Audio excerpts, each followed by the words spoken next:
This time, it is slightly different than the last campfire distribution relief.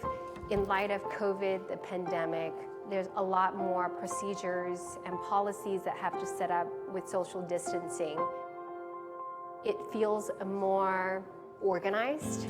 That doesn't take away from the devastation and suffering that everyone is still going through, but it does allow people to come in with a bit more tranquility because there's more flow to the event.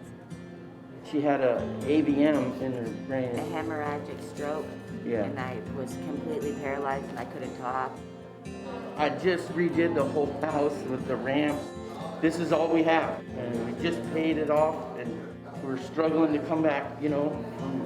We're just gonna try to survive right now until everything else comes through, or if it does, I don't know, we'll do it again.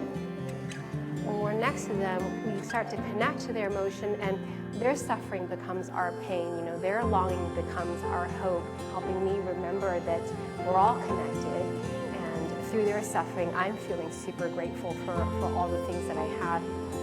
Dear friend, from the moment we learned of your hardship, our hearts are with you.